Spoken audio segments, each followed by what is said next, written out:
My name is Domonique Jean-Louis. I am an Associate Curator of History Exhibitions at the New York Historical Society, and I am a scholar researching the education of Caribbean immigrants to New York City in the post-civil rights era.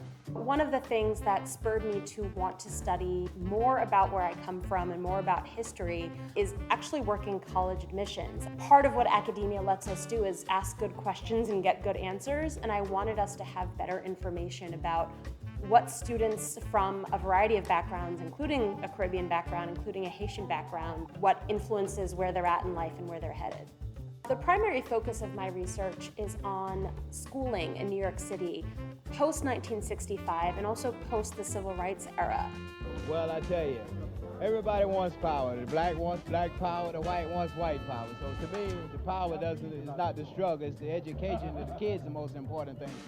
What I do is I've selected a few case study schools that have very different experiences with this large incoming group of Caribbean immigrant students. After everything that happens with the civil rights movement in the 1960s, we're at a very different place for understanding racial differences in the United States, specifically where education is concerned. We're also at a very different place in terms of immigration in the United States following the 1965 Hart-Celler Immigration Act, which does away with national quotas and basically opens up immigration to the U.S. from East Asia, from South America, and from the Caribbean.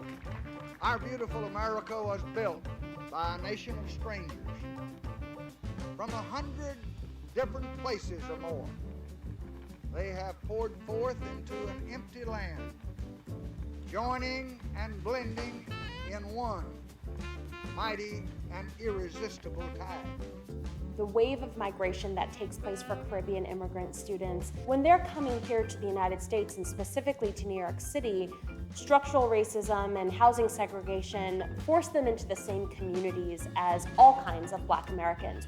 And so what we see is really a new grouping of Black New Yorkers who really probably hadn't encountered each other that much before. When many Haitians are coming into New York City, it's precisely the time of white flight.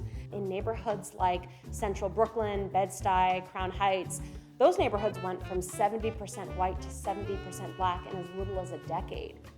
After all of the legislation of the civil rights movement, many white families said, well, if the schools are going to integrate, we'll just opt out. We'll go to the Catholic schools. And many, if not most, Haitians are Catholic. And so coming into the city, they expected to be able to tap into this rich network of religion and religious institutions. And Catholic schools on the one hand were like, oh great, we would love some more families, but if a bunch of Black students start moving into the Catholic schools too, they couldn't stand as this respite against the encroaching integrated schools.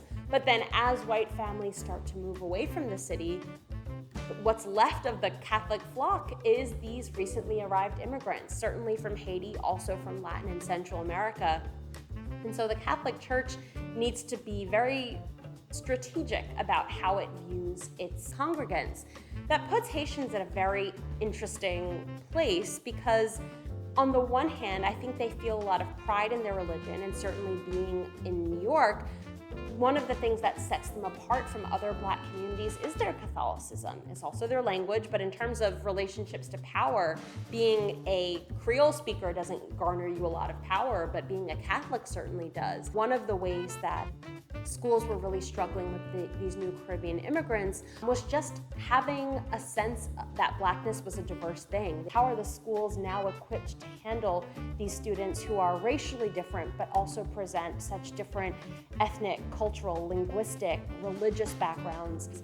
These were challenges that not every school was prepared to face. Haitian students were often treated as French-speaking students, and many of them were not French-speaking, they were Creole-speaking, right? They didn't know English, they also didn't really know French, and so when their instructors were assuming they could speak French and trying to teach them English, they struggled pretty badly, and many of them found themselves classed as special needs or having learning disabilities when in fact the schools weren't really doing a great job giving them resources in Haitian Creole. This presented massive cultural challenges for teaching staff, for the administrative staff.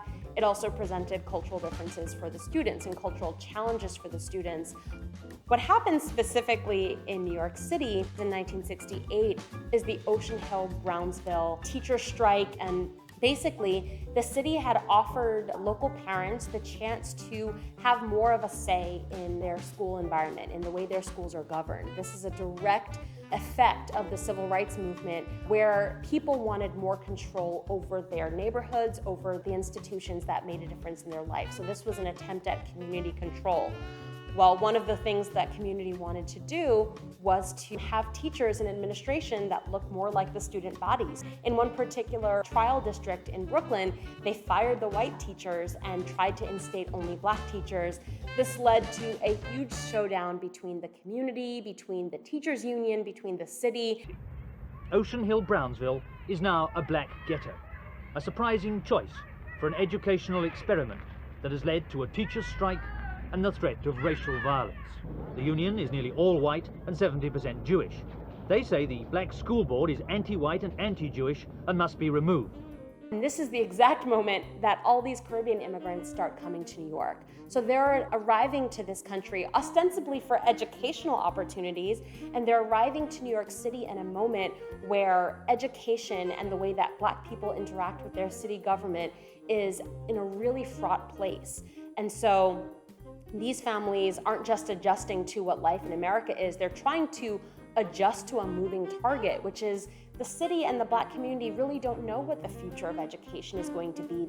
I'd say in the larger population surrounding Caribbean students, there's really this question of being an outsider, right? So they really weren't accustomed to being labeled as black in the way that black means in the United States. What black meant was changing following the civil rights movement, and most black people who were from here didn't really know how to inhabit their blackness in this new era, and certainly students coming in from a completely different racial context were also struggling to make meaning of what their racial identity was.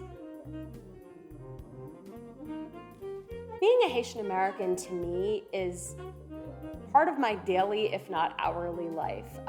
Both of my parents are from Port-au-Prince, Haiti. Certainly living in a city as large and diverse as New York is, it's such a joy that you'd just be walking down the street and hear a snatch of Haitian Creole, that you'll be seeing a subway announcement and you'll see it written in Haitian Creole. As someone who, New York City is the love of my life, it makes me feel more like a New Yorker to be Haitian because we have such a long and important and sacred history in this city.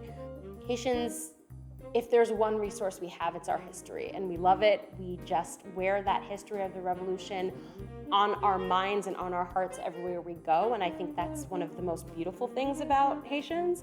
But I also think that we could and should and are lucky enough to celebrate being part of a larger diaspora, accepting the pain that comes with that diaspora, but also accepting the responsibility of being part of a much larger story, our glorious story of revolution, but also a larger story of displacement and pain and an ongoing history of how to get out of being subjugated so badly. And so thinking a little bit outside of our respective boxes is something I hope we can all do.